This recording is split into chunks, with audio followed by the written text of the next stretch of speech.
자, 오늘 하나님 말씀은 요한복음 12장입니다.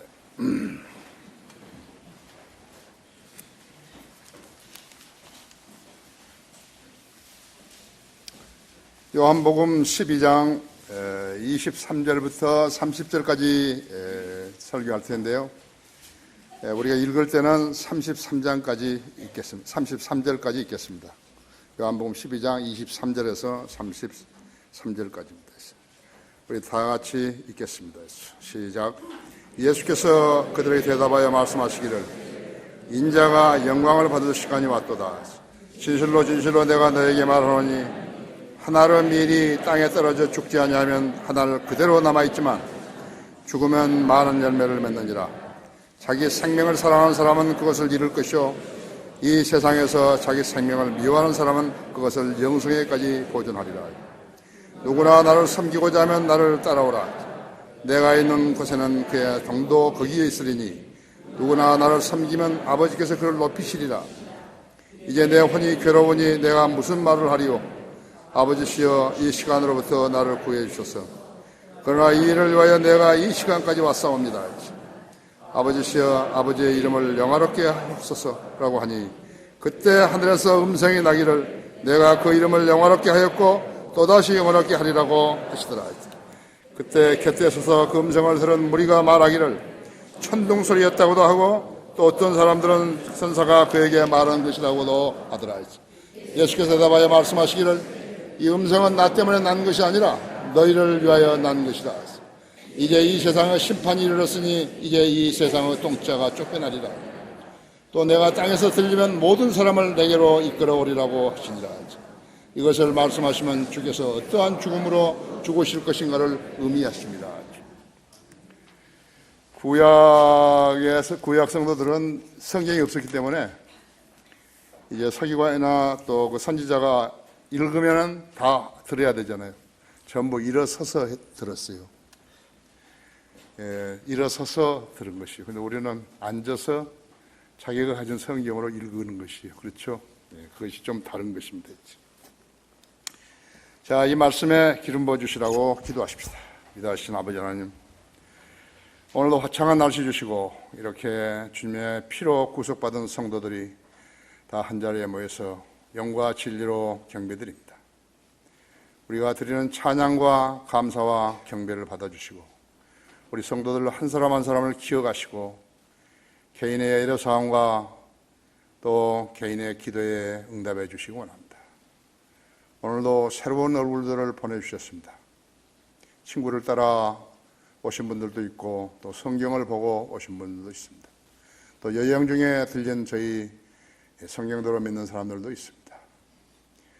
오늘 어쨌든 간에 이 예배에 참여한 모든 사람들을 일일이 기억하시고 또 하나님의 말씀을 잘 알아들 수 있도록 주님 방법으로 일깨워 주시고 또 준비시켜 주시기 원합니다.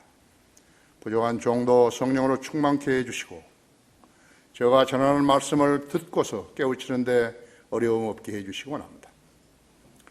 우리 성도들뿐만 아니라 인터넷으로 이 방송을 듣고 있는 세계 전역에 있는 우리 성도들에게도 동일한 은혜로 축복하셔서 그들이 하나님의 말씀을 듣고서 의심하지 않고 그대로 받아들이는 그러한 귀한 성도들 되게 해주셔서 잘 주님 안에 성장하고 또 다른 사람을 계도하는 사역에 참여할 수 있게 해주시기 원합니다. 주님께서는 우리 교회 성도들을 거리에 나가 설교하며 구령하는 그러한 그리스도의 용사로서 세워주셨습니다. 우리는 지금 주님의 다시 오심을 기다리고 있습니다.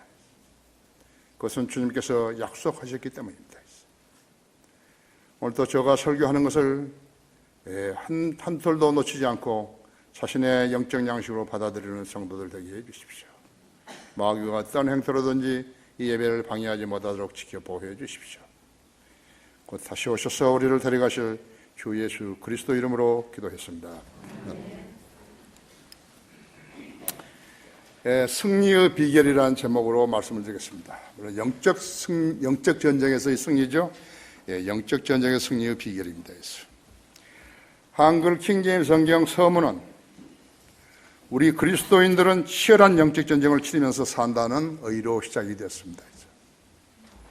왜 한글 킹제임 성경이 나와야 했는가는 원문 비평학적 근거 위에서 자세히 기록해주고 있는 것이 우리 서문입니다.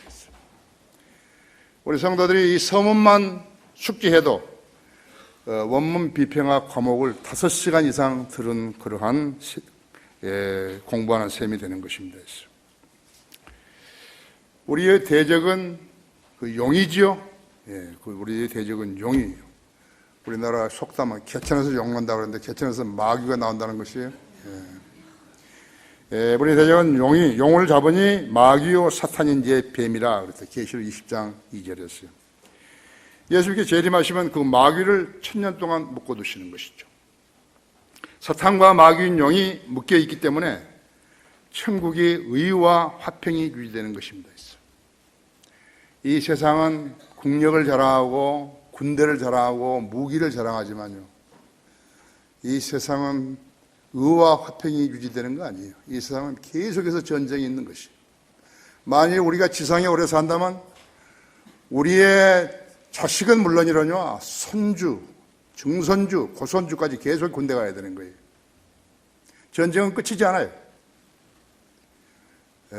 독일 속담에 비가 오면 전쟁은 체육관 안에서 한다고 그랬어요.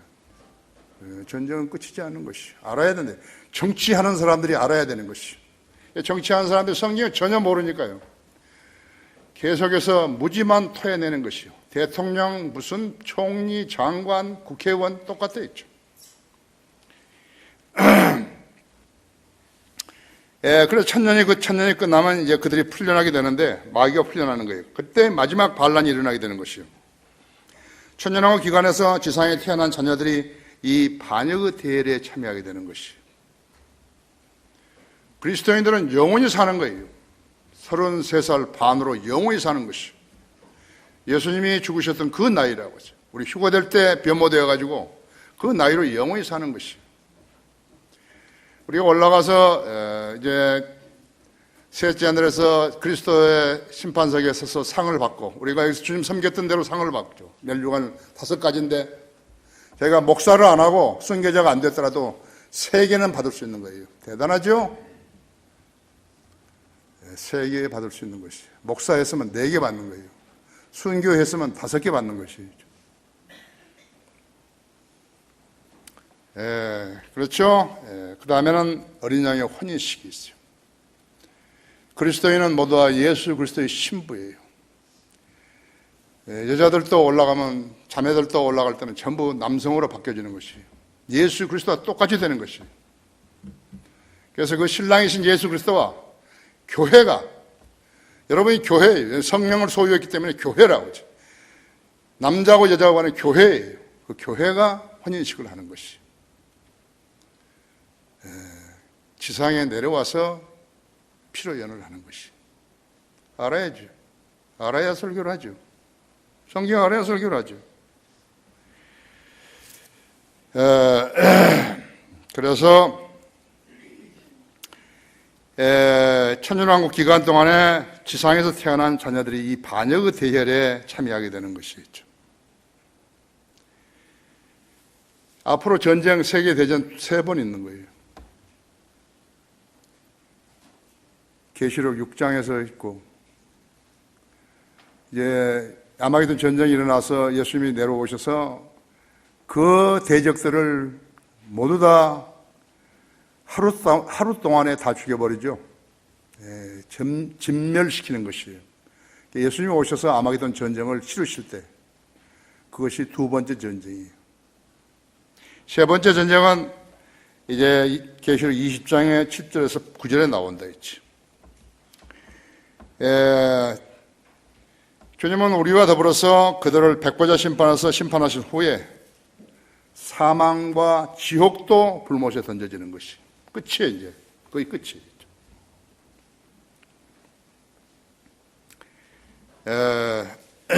이것으로 전쟁 끝나고 더 이상 전쟁 없어요. 계시록 20장 11절에 15절에 있다 있어요. 이때부터 성도들은 하늘에서 내려온 새 예루살렘에서 영원히 살게 되는 것이죠. 하나의 행성이 이제 위에서 내려오는 것이라고 하죠. 그 앞서 계시록 20장, 19장 20절에서도 불못에 던져지는 부류가 있는데 마귀의 종들인 거짓 목사들이죠. 거짓 설교자들이. 두 번째는 대환란 때 짐승의 표를 받은 자들과 적그리스도 형상에 경배했던 자들이 1차로 유황과 불못에 던져지는 것이. 두 번 불못이 나오기 때문에 헷갈리는 성도들도 있지만요, 계시록 19장과 20장은 다르다는 사실을 알면 명확히 알 수 있는 것이. 알려면 공부를 해야 되는 거예요. 게으르면 알 수 없어요. 공부를 해야 된다 했죠. 성경 읽었으면 믿어야 되고, 우리 교회에는 책이 200여 가지가 있는 거죠. 너무너무 좋은 책들이라죠. 여기서 성경을 제대로 알지 못하면 어디 가서 알 데가 없어요. 우리나라는 알 데가 없는 것이죠. 우리 국민은 해방 70년을 맞이하고서도 아직 분단국으로 남아있죠. 금년은 유엔 헌장이 공표된 지 70년이었죠. 1945년 10월 24일 채택된 70년과 같은 보조를 취하고, 또 우리나라 사람들이 유엔의 수장이 되었고, 우리 대통령이 유엔에서 연설을 했죠. 영국의 역사학자 존 키커는 세상을 바꾸는 4차례의 회의를 말한 적이 있습니다. 1648년 베스트팔렌 회의죠. 영국과 프랑스가 30년의 전쟁을 한 후에 화해를 위해서 이제 그 선언을 한 것이. 두 번째는 나폴레옹이 전쟁 후인 1815년 빈 회의가 있고, 다 전쟁하지 말자는 거예요. 왜 쓸데없는 거예요, 그거. 전쟁하지 말자는 회의는 쓸데없어요. 성경을 모르니까 그런 일을 하는 것이에요. 1차 세계대전 후에 국가연맹을 만들었죠. 1919년 파리 베르사유 회의가 있었고, 그 다음에는 네 번째로 1945년 6월 샌프란시스코 회의에서 여기서 유엔 헌장이 채택된 것이. 쓰잘데없는 소리였죠. 쓰잘데없는 짓이었죠. 머피 법칙대로 사람들은 모두 다 쓰잘데없는 일만 하고 있는 것이죠. 유엔은 미국이 일본에다 핵폭탄을 투하함으로써 생겨났죠. 우리나라는 1950년 6월 25일 북한의 기습 공격으로 거의 사멸될 뻔했는데, 하나님의 도우심으로 유엔 16개국 이상이 북한의 남침을 저해할 전쟁에 참전함으로써 유엔으로부터의 가장 큰 수혜자가 된 것이. 그래서 우리나라는 유엔 설립이 된 10월 24일 날이 공휴일 아니었어요. 나중에 유엔이 북한을 갖다가 유엔에 우리보다 먼저 가입시키니까 박 대통령이 없애버린 것이에요. 그래서 휴일이 하나 없어져 버린 것이에요. 자, 그 후 70년 동안 여러 차례 전쟁이 있었지만 그처럼 많은 유엔의 지원을 받은 나라는 일찍이 없어요. 우리나라가 가장 큰 수혜자인 것이. 북한은 3대에 걸쳐서 무력 통일을 하겠다고 그런 의지를 굽히지 않고 있죠. 남한에서는 종북 좌파들이 정치계, 법조계, 학계, 노동계, 종교계에 포진되어 있어요. 어제 저녁에 뉴스를 들으니까 여당 수장이 우리나라 역사학자 90%가 좌파라는 것이. 우리 학생들이 그걸 배운 거예요. 우리 크리스찬 중고등학교는 그런 거 안 배우는 거예요. 우리나라 제일 좋은 학교가 우리 교회에 있는 것이. 그래서 아셔야 되죠. 우리 학생들도 알아야 되는 거죠. 우리 학교가 왜 좋은지 알아야 된다고. 1980년 5.18은 김일성이 DJ와 더불어서 남한 정부를 세우려고 계획적으로 준비해 광주에 보낸 북한군 600명, 군인이 500명이고, 그 다음에 이제 정치 관료들이 100명이죠. 지금 그 사람들이 10월 13일까지, 10월 12일까지 거기에 얼굴이 밝혀진 사람은 205명이죠. 사진보다 더 정확한 게 어디 있어요? 광주 교도소를 이 북한군 여기 500명은요, 정말 살인 무기예요. 살인 무기라고 하죠. 그건 무기 없이도요, 자기들 맨손으로도 10명 이상씩 해칠 수 있는 그러한 단련된 사람들이었어요. 그 사람들이 6번이나 이제 광주 교도소를 습격했죠. 그때 광주 교도소는 2,700명의 죄수가 있었는데 이 2,700명을 이제 군인으로 쓰려고 그런 것이에요. 폭동으로 쓰려고. 이미 이제 그 기세가 기울어졌어요. 그런데 하나님의 도우심으로 우리 공수부대가 그 잠복에 있다가 이 사람들을 죽인 거예요. 430명을 죽인 거예요. 그 430명이 죽지 않았더라면 어떻게 되는 것인가? 지금 난리 난 거예요, 이게.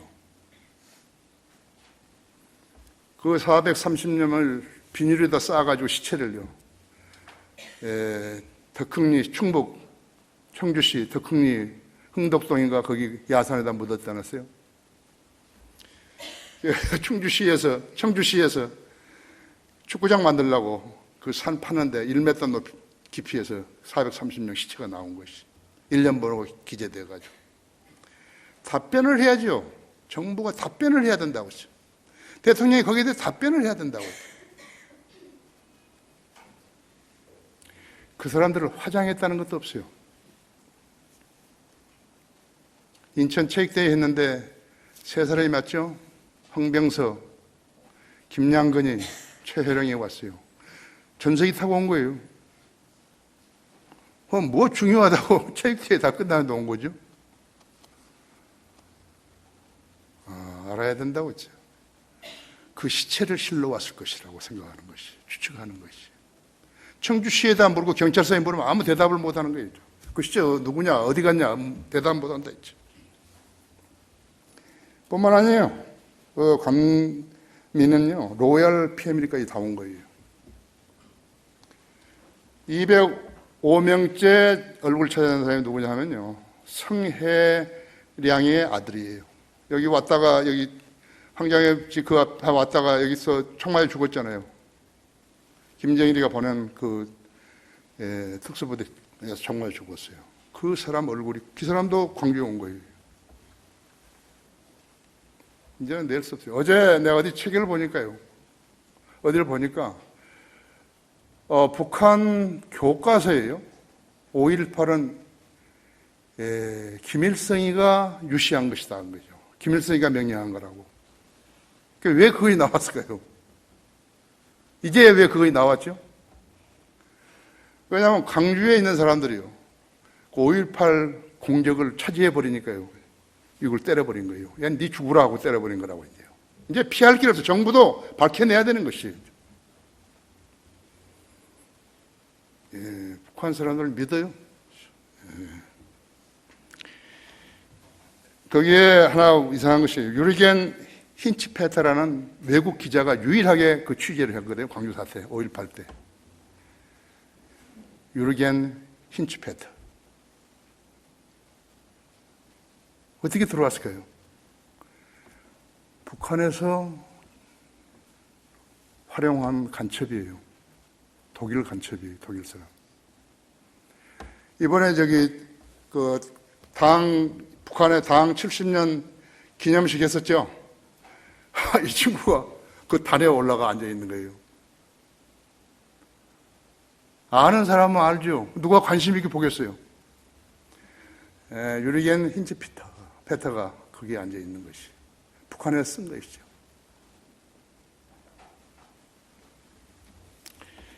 자, 영적 전쟁에서의 승리하는 비결. 첫째, 죽으려고 각오하면 살 수 있다. 필사측성이죠. 24절, 25절 보십시오. 진실로 진실로 내가 너에게 말하노니 하나로 미리 땅에 떨어져 죽지 아니하면 하나를 그대로 남아있지만 죽으면 많은 열매를 맺느니라 했죠. 자기 생명을 사랑하는 사람은 그것을 잃을 것이요 이 세상에서 자기 생명을 미워하는 사람은 그것을 영생에까지 보존하리라 했죠.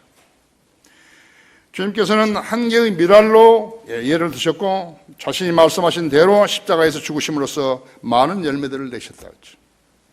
주님이 죽으심으로써 예수 그리스도의 복음이 탄생했고 그 복음을 믿고 영원한 생명이 얻고 참된 성도 수가 줄잡아 80억 명가량 되는 거예요. 80억 명.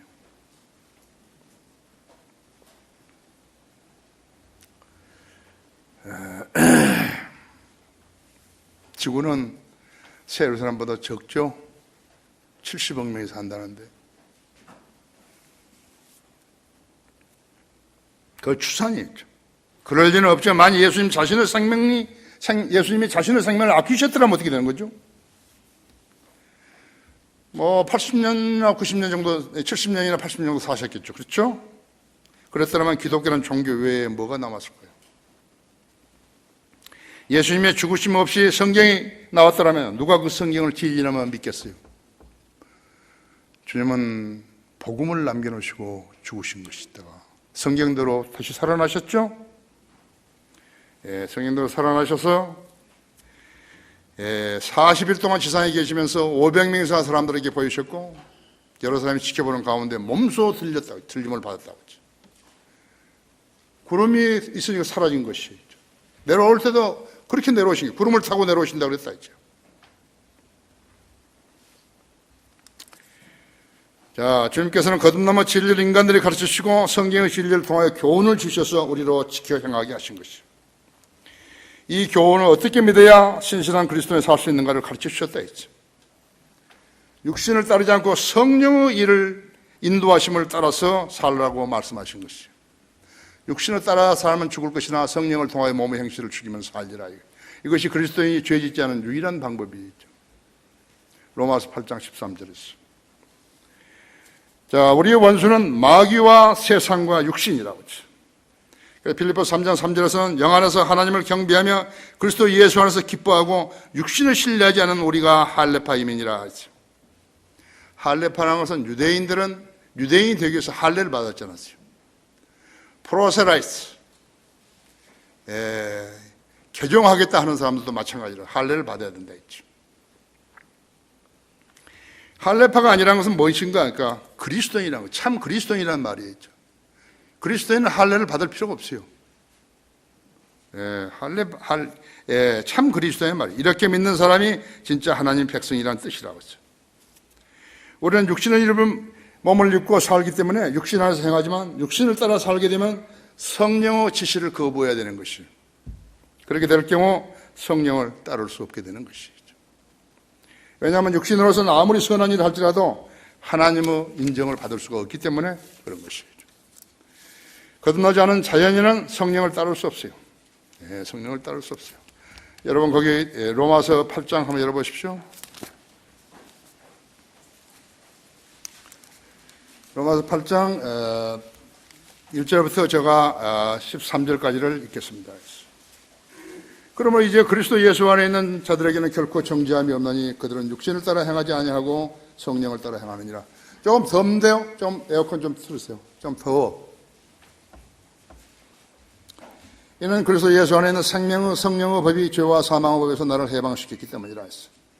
율법이 육신을 통하여서는 연약하여 할 수 없는 것이므로 하나님께서 죄 때문에 자신의 아들을 죄 있는 육신의 모양으로 보내 그 육신의 죄를 선고하셨으니 이는 율법의 의가 우리 안에서 이루어지게 하려 함이라 하지. 우리는 육신을 따라 행하지 않고 성령을 따라 행하는 자들이라. 육신을 따르는 사람들은 육신의 일들을 생각하나 성령을 따르는 사람들은 성령의 일들을 생각하느니라 하지. 육신적으로 생각하는 것은 사망이나 영적으로 생각하는 것은 생명과 화평이니라 하지. 육신적인 생각은 하나님과 원수되나니 그것은 하나님의 법에 복종하지 않을 뿐만 아니라 실로 할 수도 없습니다.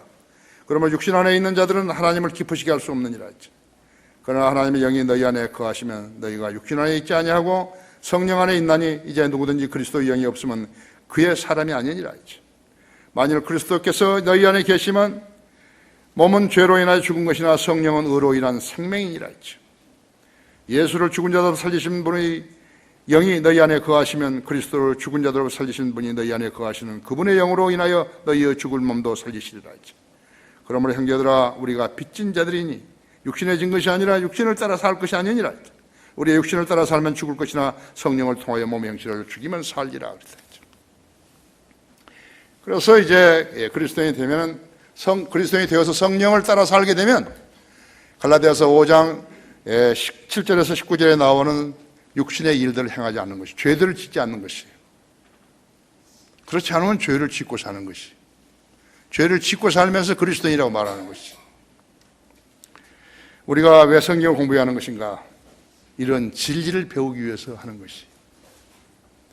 시간을 들으셔야 된다. 시간과 노력을 들으셔야지 알 수 있다 있죠.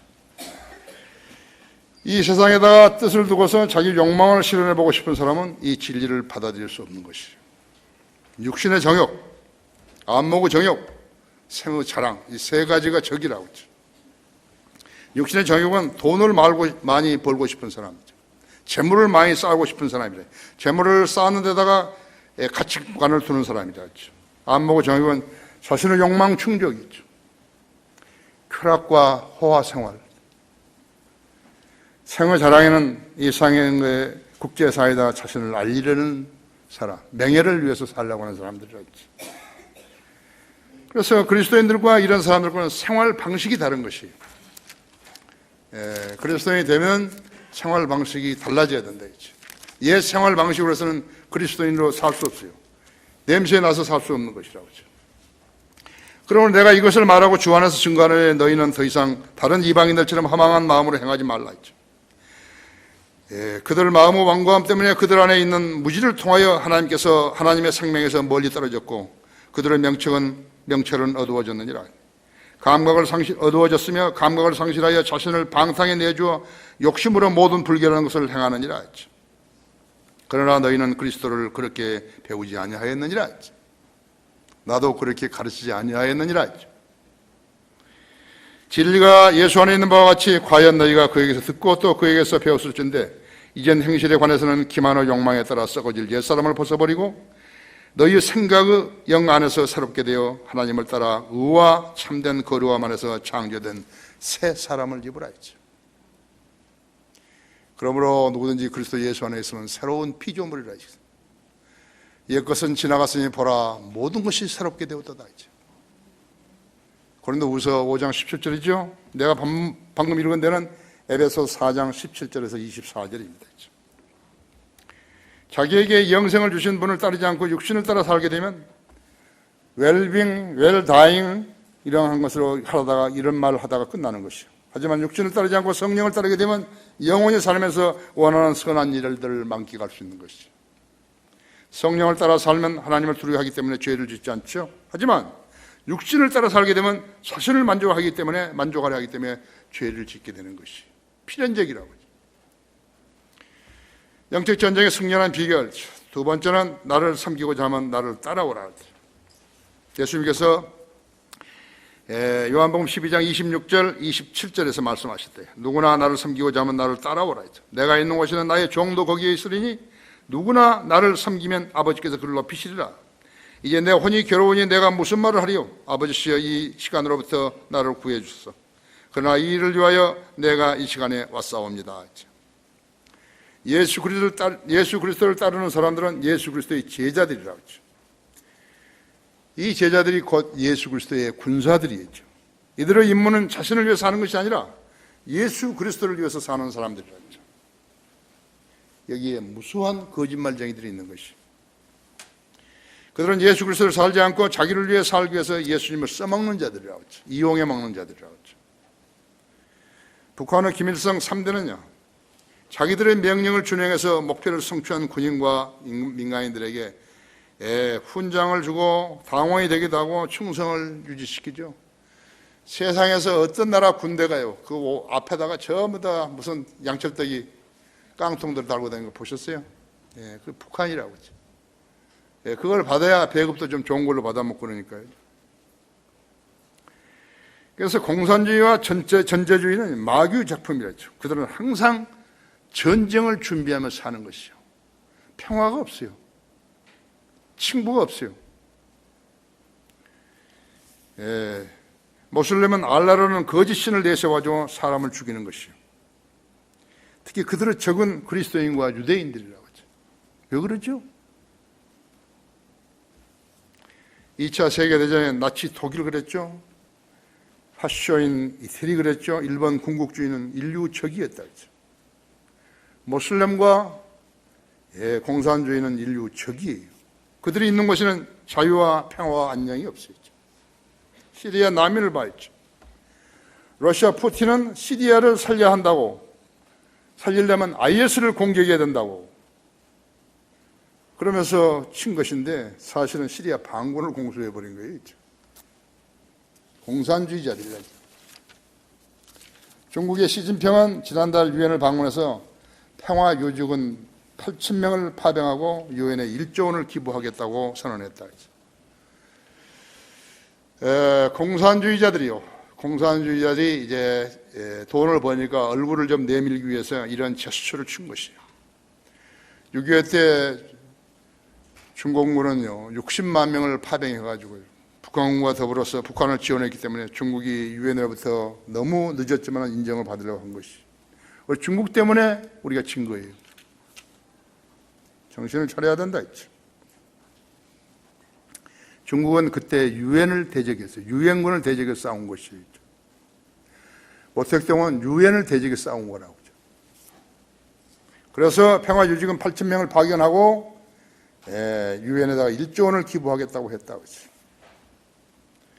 그들은 모두가 다 성경과 반대로 가고 있는 거죠. 성경대로 믿고 실행하지 않는 사람들이요. 편리한 교회에 다니면서 그리스도인 행세를 하지만요. 그들에겐 이 표가 없다고 했죠. 마귀를 대적해 싸우는 그리스도인이 아니라면 어떻게 그가 그리스도의 군사가 되겠어요? 그리스도의 정기군이 아닌 사람들이요. 교단, 교회에 널려 있는 것이죠. 하나님의 교회는 완전 무장한 그리스도의 군사들이 집결지라고 했죠. 우리는 예수 그리스도의 명령에 절대 복종하는 것이 필사즉생이에요. 죽으려고 결심하면 살 수 있다는 것이. 이 말은요, 이순신 장군이 명량해전에서 했던 말이에요. 이순신 장군은 그때 그리스도인이 아니었는데 성경의 원리를 터득하고 있었어요. 성경의 원리를 터득해서 알았기 때문에 승리한 것이. 전쟁에는 병법이 있죠? 병법이 있어요. 바둑에는 정석이 있죠? 인간의 삶에도 어떻게 살아가는 원칙이 있다고 하죠. 성경은 그걸 가르쳐 준 거예요. 성경으로 믿고 행할 때 주님으로부터 인정을 받게 되는 것이죠. 그때 우리나라가 이순신 장군이 휘하에 가지고 있던 배는 어선까지 합해서 13척이었어요. 그러나 왜군의 배는 거의 다 세배였다고 하죠. 거의 다 세배예요. 세배인데 133척이나 됐죠. 130척이 됐죠. 그때 이순신 장군은 울돌목에 무르 역류를 살펴본 것이. 그래서 전략을 세웠어요. 그런데 얘와 장군들이 와가지고 전쟁을 포기하자고 그런 말을 한 것이죠. 장군은 마음이 찢어질 것 같았지만요. 그 휘하 장군들에게 이렇게 말을 한 것이에요. 우리가 포기하면 애군들에게 죽는다 이거예요. 군인의 몸은 국가와 민족을 위해서 내놓은 몸인데 왜군에게 죽느니 차라리 싸우자가. 죽을 결심이라면 살 수 있다. 이것을 부하들에게 이야기한 것이. 이순신 장군이 요한복음 12장 어떻게 알았겠어요? 그래서 승리한 거였죠. 이순신 장군이 그 승전은요, 세계 100대 전쟁에 기록되어 있어요. 나한테 그 책이 있는데요. 그 100대 전쟁에 기록되어 있다고 했죠. 디모데후서 2장 3절에 7절은요. 그리스도의 훌륭한 군사의 3원칙을 제시하고 있다 했죠. 첫째가 군인은 군인으로 뽑아주신 사령관을 기쁘게 해야 된다. 우리는 예수 그리스도예요. 우리를 구원해 주신 예수 그리스도를 기쁘시게 해야 한다 했죠. 두 번째는 이기려고 애쓰는 사람은 규칙대로 싸워야 한다. 규칙대로 싸워야 한다. 성경대로 싸워야 한다 했죠. 그리스도인은 성경대로 믿고 성경대로 싸워야 한다 했죠. 성경대로 하지 않게 되면 승리를 했다 하더라도 실격이에요. 능력도 없어요. 세 번째는 농부가 수고를 했으면 그 소출을 갖는 건 당연하다 했대요. 주님을 위해서 애써 일했으면 주님이 그 사람을 먹여 살려준다. 의식주를 해결해 주시는 거라 했죠. 그런데 우리 청년들이 잘 안 믿어요, 이것을요.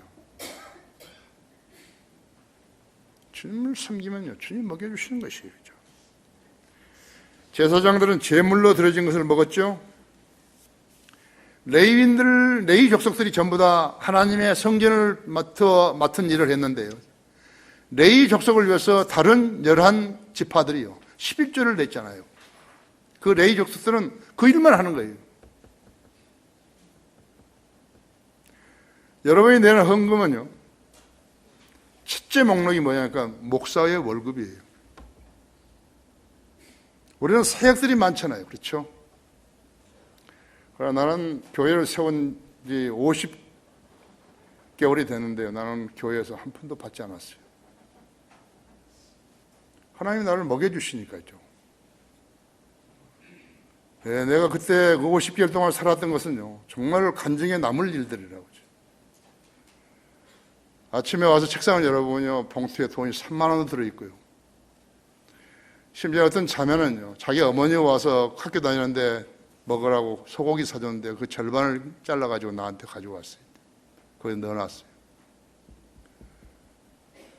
내가 계산을 해봤더니요, 50개월 동안에 내가 받은 돈이요, 1억 6천만 원 이상이 된 거예요.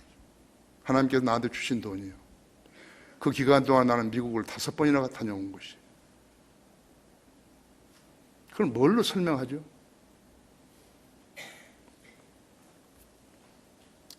소가 밭을 갈았으면 입에다 망을 씌워서는 안 된다고 고린도전서 9장 9절에서 14절에 말씀하셨죠? 이것이 하나님의 법칙인 것입니다. 여러분이 하나님의 군사로서 복음을 전하고 세상에 죄짓지 않고 복음을 전하게 되면 주님이 동행하시는 것이요. 주님이 동행하신다 했지.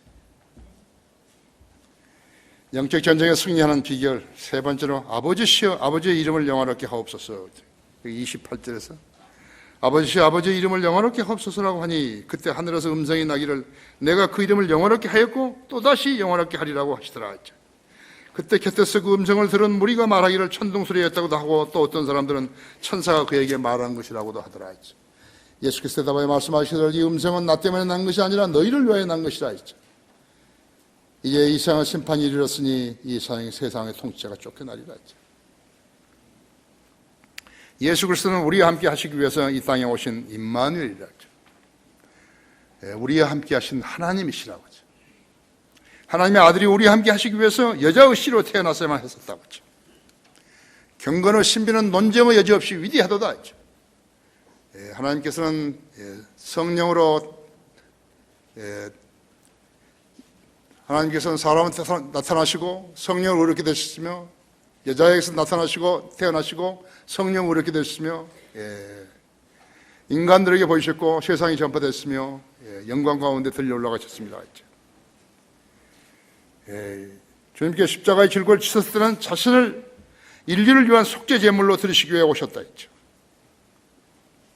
세상 사람들은 크리스마스 그다음에 예수님의 탄생을 위해서 캐롤을 부르면서도 주님의 죽으심에 관해서는 하나님의 아들로 죽으셨기 때문에 고통받지 않으셨다고 얘기를 하는 것이. 아니, 우리는 크리스마스도 하지도 않지만 그것은 아주 잘못된 신학이고 성경을 부인하는 무지와 어리석임에 기인한 것이요. 주님은 육신으로 나타나셨다 했죠. 여자의 씨로 나오셔서 여자의 씨로 죽으신 것이죠. 인간으로 태어나서 인간을 죽으신 것이다. 시편 22편이나 이사야서 53장에 기록되어 있다 했죠. 주님은 죄 없으신 분인데 스스로 죄인이 되셨다고 했죠. 인류를 위해서 저주가 되셨다 했죠. 뱀이 되신 것이에요. 나무에 매달린 뱀이 되셨다 했죠. 갈라디아서 3장 13절에 있는 대로. 요한복음 12장 27절에는 그러나 이 일을 위하여 내가 이 시간까지 왔사옵니다. 주님께서 이 땅에 오셔 십자가를 결행하시던 목적과 의의는 아버지의 이름을 영화롭게 해드리기 위해서 오셨던 거라고 하셨던 것이라고 했어요. 우리도 거리에 나가 설교하고 고령하는 사람들을 우리 교회로 오라고 한 거 아니라고 했죠. 주님을 영화롭게 하기 위해서 주님의 죽으심을 잊지 않기 위해서 그들로 구원받게 하라는 것이라고 하죠. 그렇지 않으면 지옥에 가기 때문에 죽으면 지옥에 간다 했죠. 지옥은 사람을 보내서 만든 것이 아니라 마귀와 그 천사들을 보내서 만든 것이라고 마태복음 25장 41절에서 말씀하시다 있죠. 누구나 하나님의 뜻을 실행하면, 주님은 기도하셨다 했죠. 아버지시여 아버지의 이름을 영화롭게 하옵소서라고 하니, 그때 하늘에서 음성이 나기를 내가 그 이름을 영화롭게 하였고 또다시 영화롭게 하리라고 하셨다 했죠. 그때 예수님 곁에 서 있던 무리들은 하나님의 음성을 듣지 못했다고 했죠. 어떤 사람들은 천둥 소리였다고 말하고 어떤 사람들은 천사가 그에게 말한 것이라고도 말했을 뿐이죠. 사도 바울도 다마스커스 가는 길에서 예수님의 음성을 들었는데, 그때 그의 이름은 사울이었어요. 바울로 바꿔지기 전이었어요. 땅에서 일어나 눈을 떴지만 보지는 못했다 했어요. 그래서 동행자들이 그를 이끌고 다마스커스로 간 것이죠. 그의 동행자들도 음성은 들었지만 아무도 보지 못했다 했죠. 소리를 들었지만 무슨 소리인지 알 수 없었다 했죠. 그때 예수님께서 말씀하시기를 이 음성은 나 때문에 난 것이 아니라 너희를 위하여 난 것이라. 여기도 마찬가지라 했죠.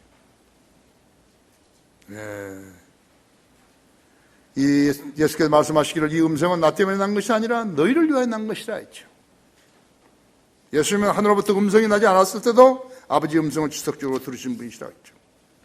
그러므로 그 음성은 예수 그리스도를 위한 것이 아니라 거기에 쓴 사람들을 위한 것이라 했죠. 우리도 신실하였어요.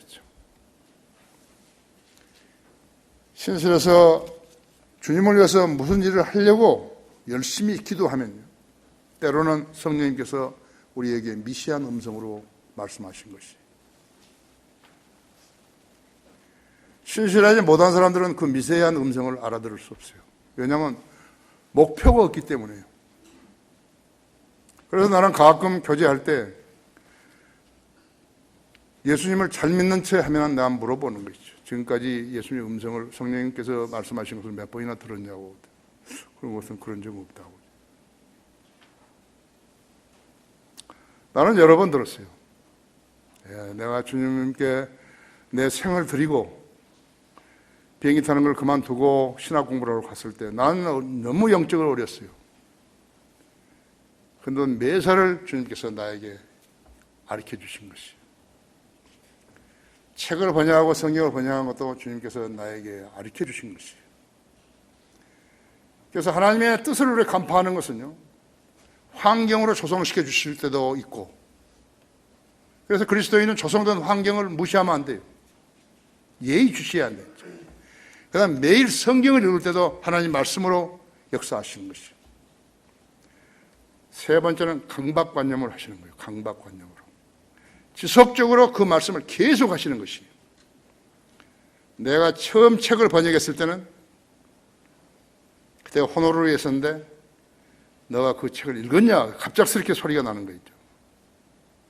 처음에는 무시했는데, 너가 그 책을 읽었냐? 그래서 네, 읽었습니다. 근데 계속해서 그 말만 나오는 것이죠. 너가 그 책, 이거 귀찮도록 나오는 거예요. 그러더니 하루가 지나니까요, 이해했느냐? 그래서 네, 이해했습니다. 너는 그 책을 읽었냐? 이해했느냐? 예, 읽었습니다. 이해했습니다. 그 책을 번역하라. 한 3일 되니까요.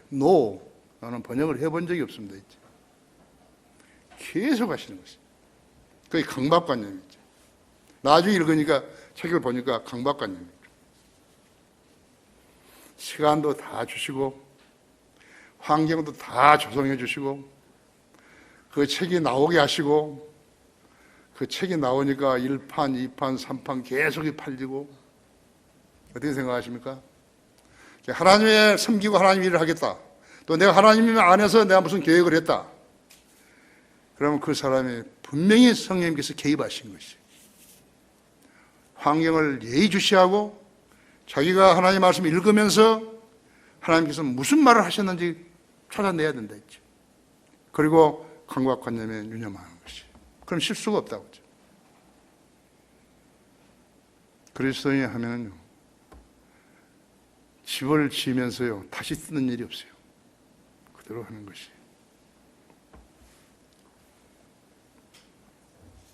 그래서 여러분, 교제하면서 성숙하지 않은 성도들과 교제하면 그런 거 안 하죠. 성숙한 사람들이 교제하면 하는 것이.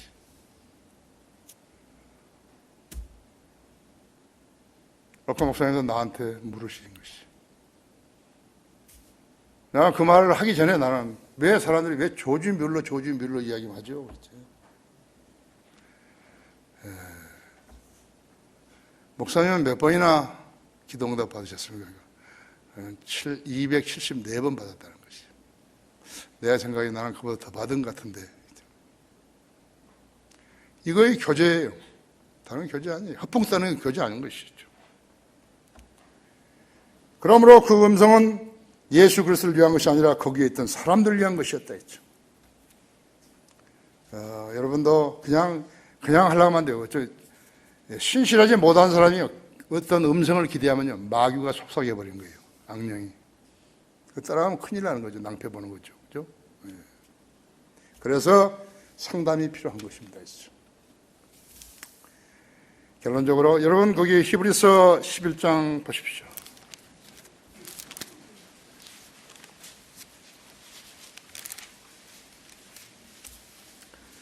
11장 12절 13절 제가 읽겠습니다. 그러므로 죽은 자와 같이 된 한 사람으로 인하여 하늘의 수많은 별과 해변에 헤아릴 수 없는 모래와 같이 많은 사람이 생육하였느니라 했죠. 이들은 모두 믿음 안에서 죽었으나 모두가 그 약속들을 받은 것은 아니로되 멀리서 그것들을 보았고 확신하여 소중히 관정하였으며 또 이 땅 위에서 타국인이요 순례자라고 고백하였느니라 했죠. 누구를 말하죠? 아브라함의 자손들이죠. 하나님께서는 하나님의 뜻을 실행하시고자 지상에서 실행하시고자 갈대아 우르에서 살았던 한 사람 아브라함을 불러내셨어요. 그는 우상 숭배자였어요. 하나님을 알지 못한 사람이었다고 했죠.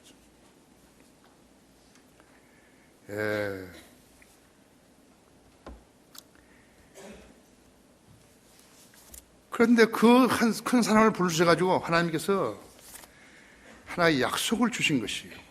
여러분 거기 창세기 12장 11절에서 11장 1절에서 3절 보십시오. 12장 1절에서 3절 보십시오. 그때는 이름도 아브라함이 아니에요. 아브라함이다. 주께서는 아브라함에게 말씀하셨는데 너는 내 고향과 내 친족과 내 아비의 집을 떠나 내가 너에게 보여줄 땅으로 가라 했지. 내가 너로 큰 민족을 이루게 할 것이며 내게 복을 주고 내 이름을 위대하게 하리니 너는 복이 되리라 했지. 너를 축복하는 자들에게 내가 복을 주고 너를 저주하는 자들 저주하리라. 내 안에서 땅의 모든 족속들이 복을 받을 것이라고 하시더라 했지.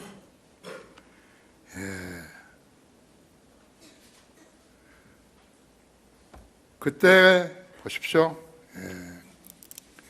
그때 여기 여러분 책 가지고 있죠. 스코필도 있고 라크만 책도 주소성님도 마찬가지예요. 거기 보면 BC 1920년이었죠.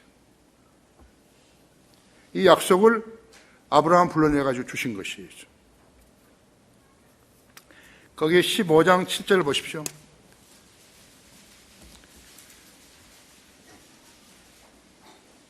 6절에서 아브라함이 주를 믿으니 주께서 그것을 의로 여기셨더라. 주께서 그에게 말씀하시기를 나는 이 땅을 내게 주어 유업을 삼게 하려고 갈대아 우리에서 너를 불러온 주라 하시니. 그가 말씀드려 하나님이여 내가 이 땅으로 유업을 삼을 줄을 무엇으로 알까 하리니 알리까 하더라 했죠. 주께서 그에게 말씀하시되 나를 위하여서 3년 된 염소와 3년 된 암염소와 3년 된 순양과 산배들과 집들이기를 새끼를 취하라 하시니 그가 이 모든 것을 주께로 가져와서 드렸죠. 거기 18절에 보면 그날에 주께서 아브라함의 언약을 세워 말씀하시기를 내가 이 땅을 이집트 강에서부터 큰 강 유프라데스까지 내 씨에게 주었으니 케니인들과 크니스인들과 캄마인들과 히린들과 브리스인들과 르파인들과 아모리인들과 가나인들과 기르카스인들과 여부스인들 땅이니라 하시니라. 그 땅을 뺏어서 주시겠다는 것이죠. 그때를 보십시오. BC 1913년이었습니다. 자, 이렇게 창세기 12장을 주셨는데 그를 저주하면 저주를 받고 그걸 복을 빌면 복을 받는다 그랬다 했죠. 성경을 알아야 하는 것이요. 하늘의 별, 15장 5절에 하늘의 별이라 그랬죠. 그리스도를 믿음으로 아브라함의 영적 자손인 그리스도인 우리를 보고 말하는 것이 하늘의 별들이 구원받은 그리스도인들을 말하는 것이죠. 바다의 모래, 창세기 12장 32장 12절에서는 문자적인 씨 유대인을 말하는 것이죠. 아까 그 땅은요, 이스라엘이 줄 땅이에요. 앞으로 이제 천년왕국이 되면요, 이스라엘은 이집트의 나일강에서부터 이라크 유프라데스 강까지 거기를 다 차지하는 것이에요. 퍼틸라이트, 거기는 초생들 같아요. 비옥한 초생들, 시클랜드. 그 다음에 땅의 티끝이에요. 창세기 13장 16절. 이것은 이스마엘, 아브라함의 또 다른 아들이 있었죠. 하갈에서 난 여인의 아들의 이스마엘의 후손들에게 주는 것이죠. 히브리서 11장 13절에 보면 하나님의 약속은 언제나 즉시 성취되는 거 아니겠죠. 어떤 것은 몇 백년, 어떤 것은 몇 천년 후에 성취되는 약속들도 있다 했죠. 그들에게 주어진 땅에 대한 약속이 성취되기까지 약 5,000년의 세월이 필요한 것이었어요. 하나님께서는 하루가 천년 같고 천년이 하루 같은 이 한 가지를 잊지 말라고 베드로후서에서 말씀했죠. 하지만 그들은 이 약속들을 확신하고 소중히 간직했다 했어요. 그때 아브라함의 자손들은요, 이 약속들을 믿고 죽었어요. 의심 없이 죽었어요. 의심 없이 믿었어요. 믿고 죽은 거예요. 그러한 믿음이 있었기에 그들은 자신들을 타국인이요 순례자라고 고백할 수 있었던 것이에요. 우리도 타국인이요 순례자이죠. 네. 우리는 아브라함의 영적 자손들인 것이에요. 그렇죠? 성경이 이것을 가르치는데요. 그냥 믿는 동안 아는 동안 하면 안 된다 했지. 이걸 가르친 것이에요. 우리도 믿고 죽어요. 우리도 믿고 죽는다고 했죠. 그래서 다시 살아난다 했죠. 부활과 영생의 소망을 가지고 살아난다 했죠. 이것이 믿음이었죠. 우리도 타국인과 순례자와 같이 사는 것이에요. 이 세상이 우리 집 아니었죠. 우리 본향 아니에요. 다 같이 기도하십시오.